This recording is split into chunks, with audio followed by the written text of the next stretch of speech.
This is Bill Heiland, Ghost and Spirit Paranormal. It's been a while since I did an episode of this program, but recently I've been seeing a trend online, and it gets under my skin, and I just had to do a short episode on this. And it is on these mobile phone apps, these ghost radars, and all these photo apps and all this other crap out there. The first thing you should notice is when you look at these apps and you go to download them on your devices, the first thing you see are big red letters of a disclaimer that says that they can't detect paranormal activity and it's for entertainment purposes. So that should be a red flag to tell you that it's garbage. But still, people take these things to the field and they use them. It's ridiculous. I'm not going to get too much into that. I'm going to redirect you to a YouTube webpage of a fellow by the name of Kenny Biddle. And he gets into pretty good detail about this, and he gets directly to the point. The one thing I would like to discuss and go over with you are some of the apps that are useful to us. There are a lot of scientific tools that these devices can use that can help us out in the field. And so I'm just going to show you a few of these here and give you my thoughts on them. Okay, I'll go over a few of these apps that I use. All of these apps that I'm going to show you here were all free. I did purchase the upgrade on the EMF detector. It was a silly icon, but it's a pretty good tool, and it works using the magnetometer built into the iPad. Now, I just zeroed that out to the ambient EMF in the room right now. Let me re-zero that. I had the phone laying next to it. Okay, I just zeroed it out to the ambient temperature, or the ambient EMF in the room. Now, I will turn on my cell phone here, and I'll hold it down there to show you that it reads it. I'll take it away, bring it down, and it's very sensitive. This thing, it picks up my microwave from across the kitchen. So it is a pretty accurate little tool, and it's pretty handy. You know, if something were to happen to your EMF detector, or you wanted a second EMF detector, this is, like I said, it's a free app. This one here is a I guess you would call it it's a seismometer is what it is, but some people call them geophones. You can call them, you know, whatever you want to call it. Now, what's nice about this is it actually logs the data, and you can review and go over the analysis later. And right now it's sensing. I don't know if you can see it, but there's a line going across the bottom here, and I'll tap on the table here just so you can see it. And it's right here where you can see where I just did my 3 taps. And stop the sensing, and you go over the analysis, and you can scroll through the data, and you can of course resize it.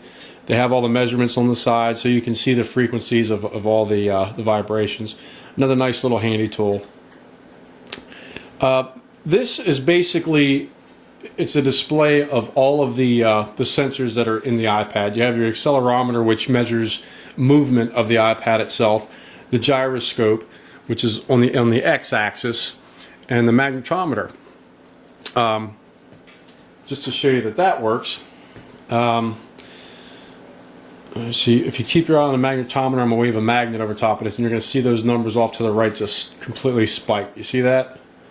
I don't know if you can see that or not. Let me try to zoom in on it a little bit.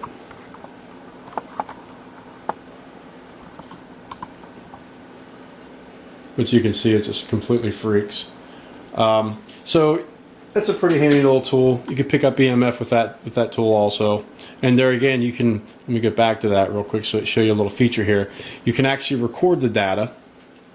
If I can get there, turned it on. It's recording right now. And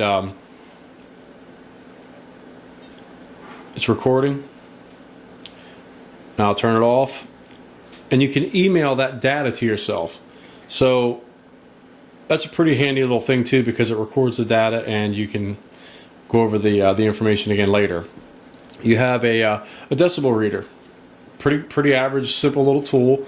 It allows you to measure the decibels of the sound in the air. And the display, again, you can send the data to an email, which is pretty nice.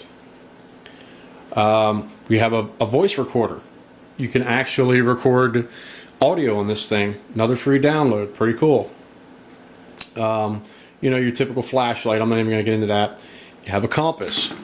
Another handy little tool you can use, because there again you can sit it down on a table, and any kind of electromagnetic interference is going to change that just like a regular compass would. And to show you that, I'm going to take this magnet and I'm just going to move it, and you can see how it's just throwing the direction all over the place. In fact, I probably screwed it up. Yeah, it's telling me it's 352 degrees. That's north. That's nowhere near north. So you can see that this will have any kind of electromagnetic field will have an influence on this. Those are another handy little tool here. A bubble level. You go into places, people are complaining they get dizzy in rooms. Sometimes the floors are a little bit on a slant. You know, if you put a ball on the floor, it'll roll. Just another little tool that you can use. Just a simple bubble level. Sensor log. Another nice little program. This one will show you your GPS location, where you're at right now on a it looks almost like it's Google Earth. It may not be. Here again you have some features. You have your accelerometer, that's the motion of the iPad itself. The magnetometer. There again, if I move my magnet around here, you're going to see it spike. Let me let that clear out of the way and I'll swing that by it again. There, reset. You can see it's a huge magnetic interference error, and it'll log that. And you have your core motion and your gyroscope, just like your other tools. Pretty handy little tool also. This one here has potential to be a really useful tool.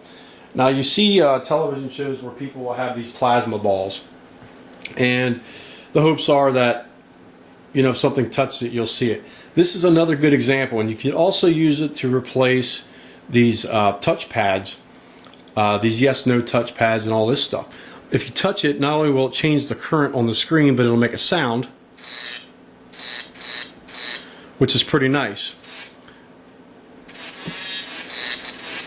So that could be a handy little tool just to sit on a table and throw a camera on it just to see if something happens. So there are some useful apps out there that we can use, but for the most part what we're seeing on these television shows are nothing more than garbage. So till next time.